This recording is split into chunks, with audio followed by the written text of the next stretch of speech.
Welcome to Doing Business with a Servant's Heart podcast. I'm so excited for season 2 and the great guests you're going to hear from, their struggles, how they overcame their struggles, their triumphs. Through personal and business life, I think they're tied together, and we're going to share great stories about that. This show isn't just about me. It takes a lot of good people working with me. Among them is my partner, H7 Network, and Clay Hicks. Building relationships, building community is the mission of H7 Network. They want to create a network of champions where everybody wins. Find out more at h7network.com. And we hope to motivate you, inspire you, and educate you through our show. Enjoy the show. We'll talk to you on the other side. Welcome, everybody, to another great episode of Doing Business with a Servant's Heart. And I'm going to say this, a brother from another mother. We've connected probably months ago. We've done some great things. We're doing some great things in the future, but he's true servant. He cares about his clients. He cares about people he works with. Hersh, welcome to the show. Thank you, Steve. This is awesome. It's awesome to be here. I watched the show develop, from idea phase to a real show that really reflects your values and your style. And you've been on my show and helped me out with some testing, some formats and stuff. And so talk about serving. It's like so it's really great to be both your brother and your guest. Well, I want to thank you because you were the first show I've ever been on in a podcast. Wow, that's right. So you didn't know. I was saying, yes. I didn't have a headset. It was a whole bunch of crazy stuff, but it was so much fun. I learned a lot, and I thank you because some of what you've done, I'm here today because of that. But I want to delve in. I just love Yes Brand. It's such a great title for a company. It's such a great name. Where did it come from, and what are we trying to do with Yes Brand? Where Yes Brand came from, I have a background in comedy, stand-up comedy, and also in advertising and branding, and both careers or interests, whatever you want, passions, all date back to college and post-college. So my first job was in PR, and yet I was doing stand-up comedy. I was living in New York. So when I wanted to combine the things, because I like them both, I love them both, and comedy always is a great icebreaker. It helps me with clients. It helps me at business dinners, all that stuff. And so there's a rule of improvisational comedy, of improv, called yes and. And the rule is somebody gives you a suggestion, like, I always say the Martians have landed, being a crazy suggestion. They'll give you a suggestion like that big giant balloon in the air is filled with happy juice, right? and then someone can't say no because that kills the bit. They have to say yes, and it only takes one drop to make us laugh hysterically. And then it's like, so when I talk to clients and they say to me, oh, I'm this or that, or I want to be this or that, I never in my history have said no to a client's, heart that they're sharing. They share something deep inside them. And I always say, yes, and this is how we're going to talk about it. This is how we're going to build on it, because I see brand voice and brand strategy as a building block process, and messaging is a building block, and words are precious, and we're trying to figure out how do we use them and but it's all a construction process, like we talked about earlier. We were talking about, I said, our species is uniquely gifted at taking things apart, at destroying things. I don't remember what I said, but it is true. We love to build things up, and we love to take things down. Sometimes we just like to see how things work. We like to take things apart. So I do that with brand messages and messaging and language. And yes, brand seemed like really positive to me also. You even said it to me early on. The yes thing is like, yeah, let's go. It's positive. And that's a real truth about that. Yeah, I don't think anybody will go to you if it says no brand. No My brand, company's no brand. I don't think that would work too no well. vacancy. No vacancy, right? It's pushing you away. What's Yeah. interesting is you're saying that humor and advertising really can go together quite well. Oh, yeah. Yeah. They go together really well because we have a hard time trusting people, trusting things. We are made nervous very easily. We have our id works overtime to protect us from getting hurt, which means our guard is up very often. So comedy is a way of saying, here's the bad news. Like, give me the bad news first, right? Yep. But it's in such a way that I can digest it. I'm not going to get crazy or sick or whatever. I'm going to diffuse it with a little comedy. So the same thing with selling. I say, here's the bottom line. I'm trying to sell you dishwashing liquid, but I'm going to make it fun. I'm going to make it funny. I'm going to help us laugh at ourselves. And it engenders trust because I think humor can't be faked, right? You can't fake humor. It's going to make you laugh or it's not. And if it succeeds, that's because of the kernel of truth that you recognize in it.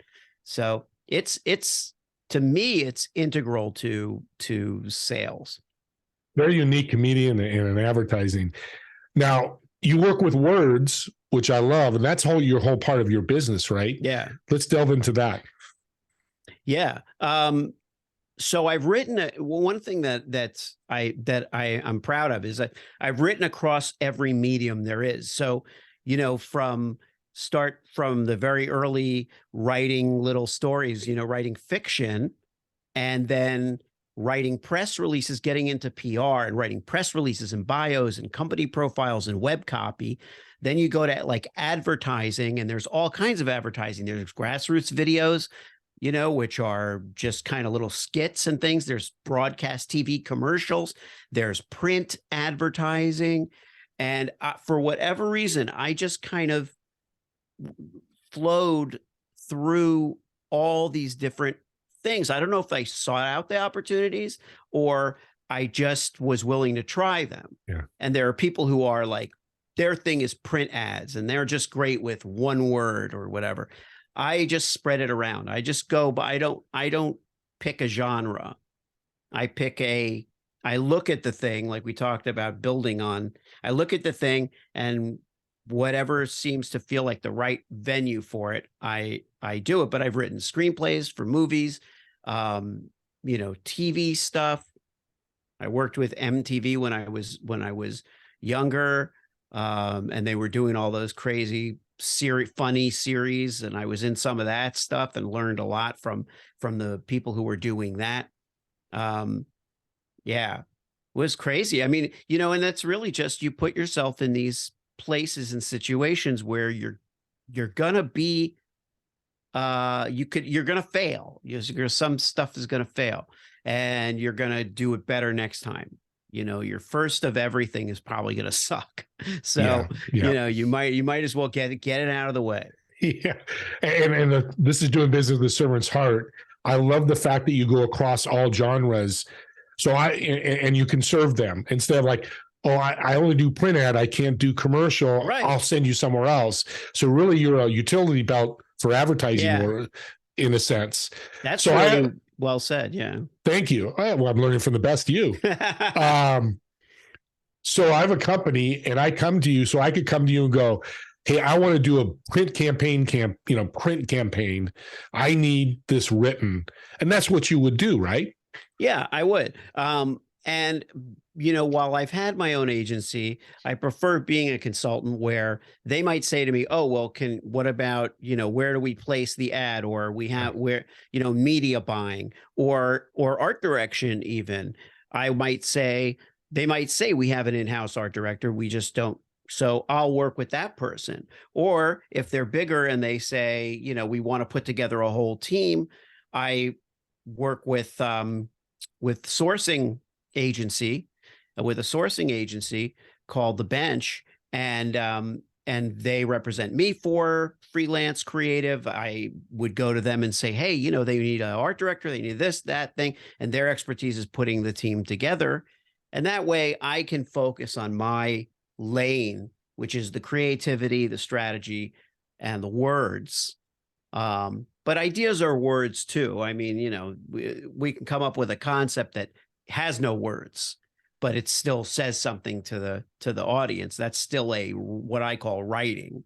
But yeah, and it could be a one line. It could be a one-line ad like you see in a magazine, or it could be a tagline, or it could be a 500-word article, You got into it. You said you're like the hub. So somebody comes to you and you've got all these resources. If you can't do it, you'll partner with some of these third-party partners that you have. I really like that because you're a one wall be all. I know people say you can't do that, but you can if you have the right partners around you, correct? Aligning yourself with people who do better than you, like we both know Tori Barker and creative marketing. She understands so many areas that I don't do, from the graphic design side to the marketing choices, where to spend your ad dollars, what kind of plan to so that's a perfect example where it isn't my area, and my trying to do it is not going to serve the client. And they may say, oh, can't you do it? I'll just pay you a little extra, or I'll do this. I'll say, no, don't throw your money away trying to get me to do something so I can make a little more and you can pay a little less. Make it so that this entire investment, delivers for you. Because in the end, it's, it doesn't matter if you even produce a beautiful commercial, and if no one sees it, what's the point? And it's a true servant does give up the dollars like you did. Yeah. You're not going to take the extra, but the future's not good because it becomes a bad project or it doesn't work.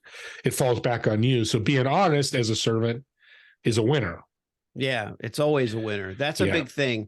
The selling the truth, I call it. The note I started it mostly in advertising, but it really applies to life. It's the same thing in life, that someone comes to you and you need the money and you want to do, that's one of the hardest things that I think I faced in business as a young person, starting a family very young, needing money, and then feeling like, ooh, can I afford to turn this down?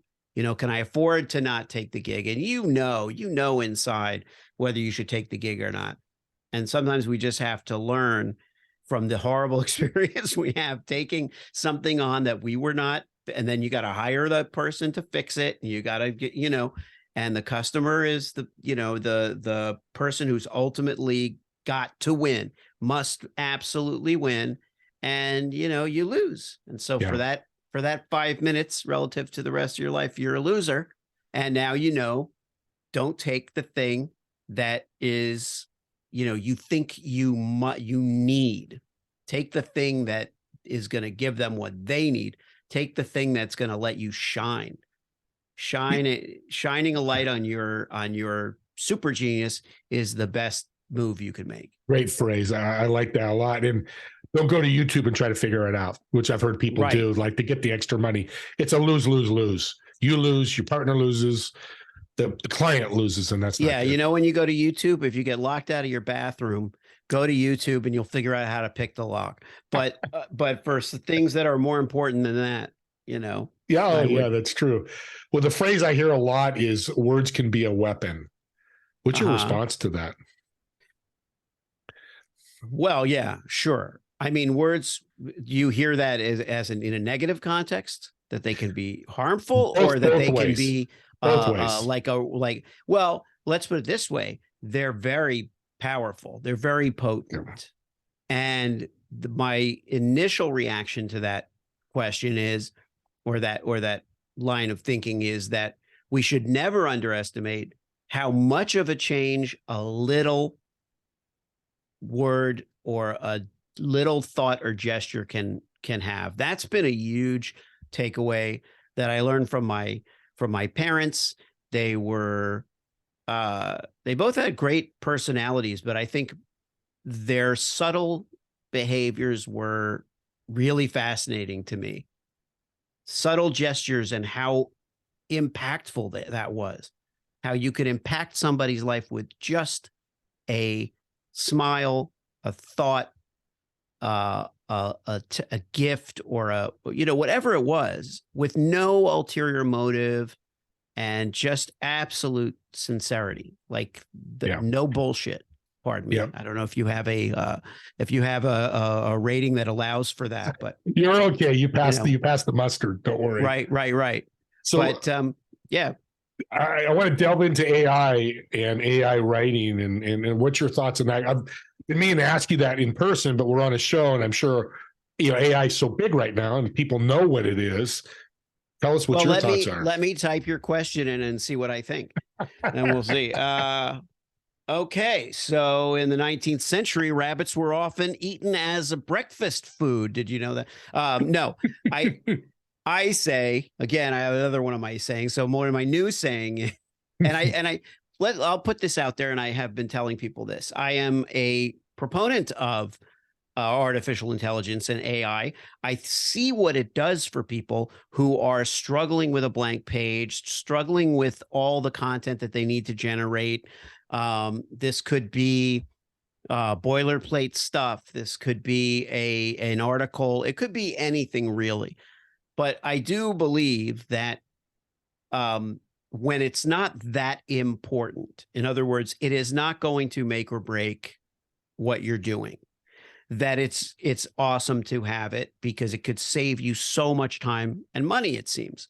But all it really does is raise the bar for everyone's communications, because if you said, okay, well, the baseline is ChatGPT-4 right now, that's the baseline. So whatever ChatGPT-4 is going to turn out, we have to be at least as good as that.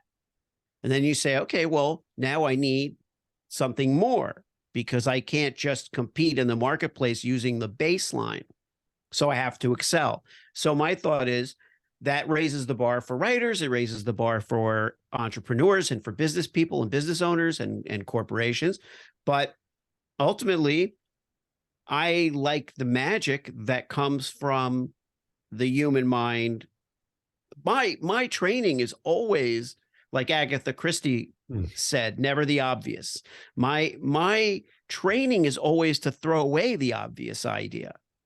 And with AI, we have to just work harder and throw away the obvious ideas and build on that stuff, like the yes brand concept. If AI churned out a certain article and it was given to me, I would think, okay, this is a foundation, this is a structure, a skeleton. How am I going to fill that with humanity, with humor, with irony, with wit, a point of view, and not be repetitive? That's such a great answer. I like what you said about a canvas. Your mind is blocked. You throw something in GPT, it gives you an idea, but give it to somebody like you, and audience, give it to Hersh, because I know he does great stuff. So reach out. That's your challenge, to reach out to him. But give it to you. So I've got these 3 templates and go, okay, Hersh, fix it up, or if I'm using the right words, or build it up Hershify it. Let's call it Hershify. What my client, I didn't make that. I wouldn't be so obnoxious as to make that up, but that's what clients have said to me. Hershify it, just kind of put it through the thing, and let's have it come out in my voice, meaning their voice. That's the thing that I have to be attuned to is, and factor everything in, factor the moment that we're in, factor the, company's history, factor the promises they're making to it's just a lot that writers, I think, writers honestly are just sometimes not given enough credit. Yeah. Because when something comes out right, people do get excited, but mostly, it could be very unsung.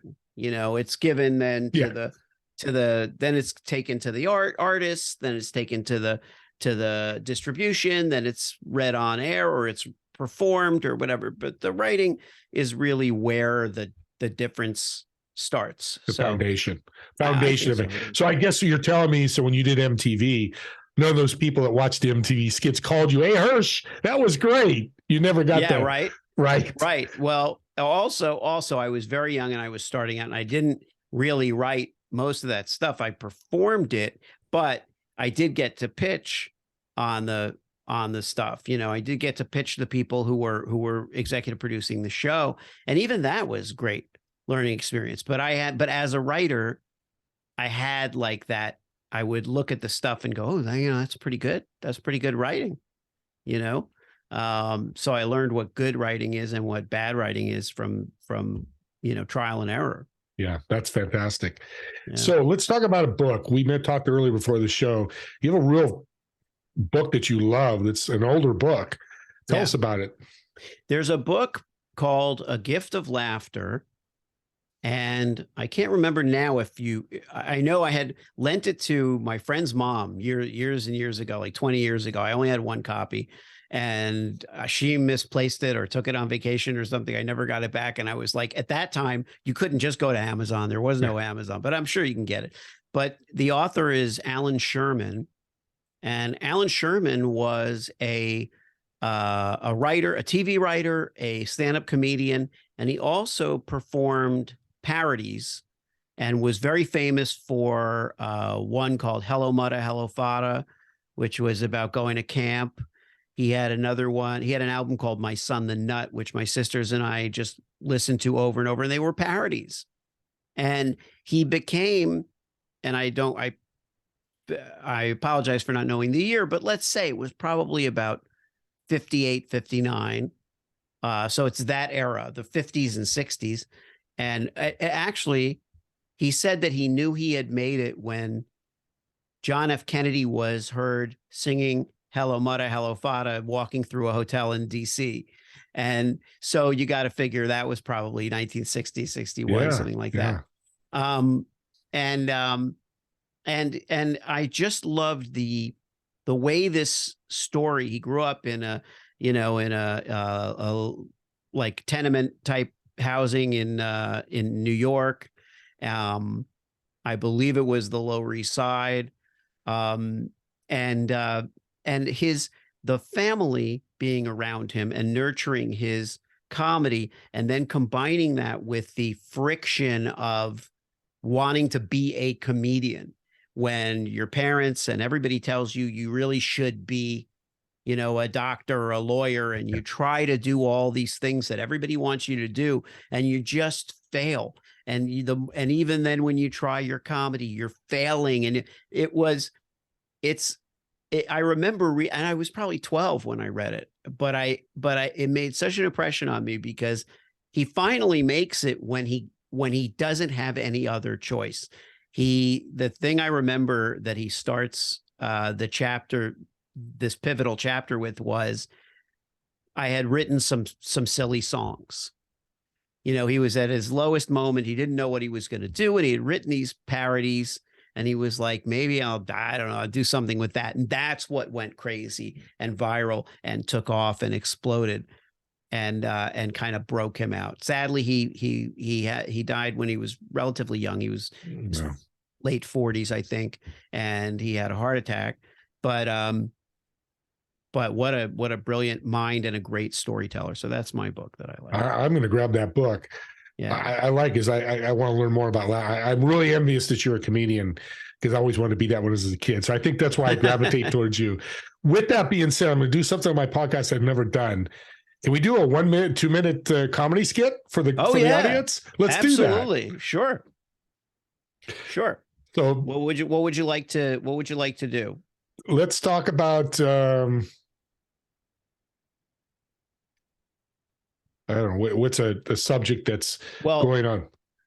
Okay, well, let's set you up. Let's set you up for success so that we can make this work. I know we played a game called Fortunately, Unfortunately last time. We could play a quick one with that and change our scenario around. But what it does is, because the hard thing about comedy is that, like with writing with that blank sheet of paper, we have to know.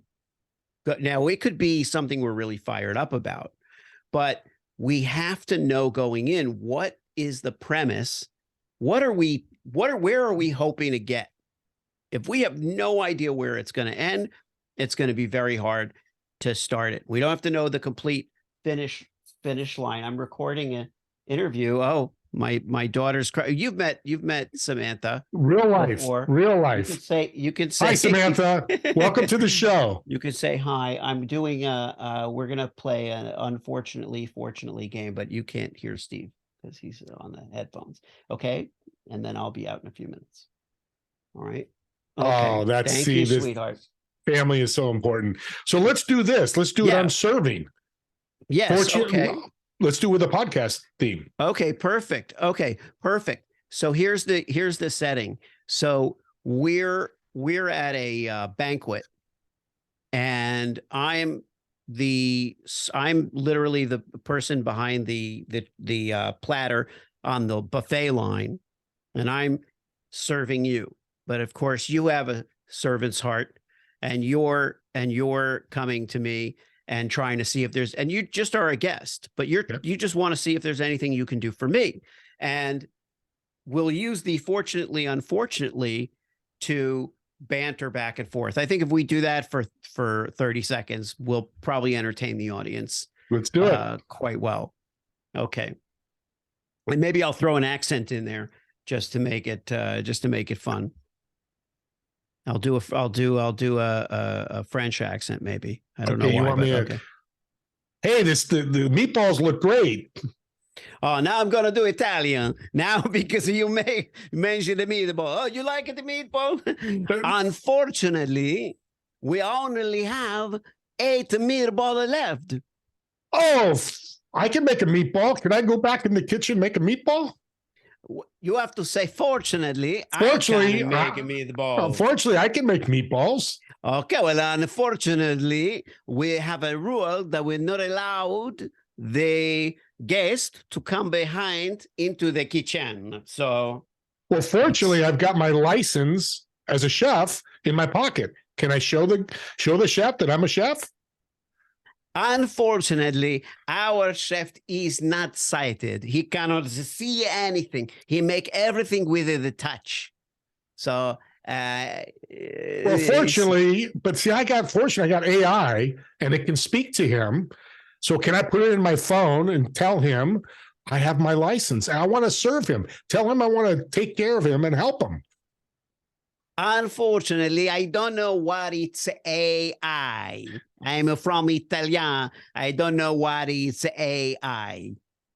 Fortunately, you don't really need to know. I can show you. Okay. Unfortunately, I really am working for, $12.50 an hour. And to stand here and have a conversation with you, it's getting in the way of the other people that are trying to eat. There's 7 people in line ahead of you, and there's 7 balls left. So I want to continue this way so that I don't get fired. Fortunately, I've got a huge restaurant down the street. Let me hire you away from him so you can serve my customers with the great Italian accent you have. Okay. Hey, everybody. Unfortunately, I'm going to take a job with Steverino. Amen. I love it. Oh, that was good. I ended the unfortunately on a fortunate thing for us, but that was great. But you see how comfortable you were when we did it on Yes Brand, and you were comfortable, but you also were, it was your first time doing it. Now you're into the format of it already, and you're totally cool. You're totally comfortable doing it. I love that. I told you that for your brand, your personal brand, the human connection that you make, that you're literally tied to every single conversation you have, just comes from a place of helping the person get to the next place that they want to go. It just comes through. That's why the comedy works so well, because you're really trying. Yeah, and it's great because it really makes you think. Like, okay, he's just saying, I got to think about how I'm going to respond. What a great tool. What a great way of learning words and how to use those words. Hey, thank you, Hersh, for doing that. Hey, do a quick shout out how people can reach out to you. Well, people can find me through my infone, of course, at infone.co/Hersh.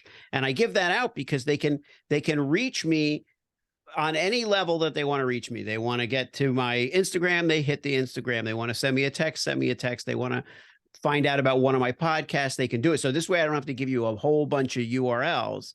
But definitely look for the Yes Brand podcast on Apple and all the other platforms, all the other directories. We're everywhere. Our third season just launched last week. Our next season, second season of Yes Brand launched on Thursday with our joint venture partner, Numerus Capital, Numerus. So we now have the opportunity to not just inform customers that are listening out there, not just inform the audience that's listening there about the language of sales, but also how to close sales and how to have tools that help us grow our business as entrepreneurs, as merchants, and then help us afford the help we need as consumers. So I'm very excited about that. I like people making progress and growing their business. Yes, without affecting their bottom line, to be able to move forward and not have to say no. They can say yes. I'm going to leave it with that. Yes, exactly. Hersh, thank you for being on. This has been a pleasure. I knew it would be, but the little comedic thing, I want people to see how good you are with that. Let's leave the audience. What's one advice you can leave them to help them on their journey that's helped you?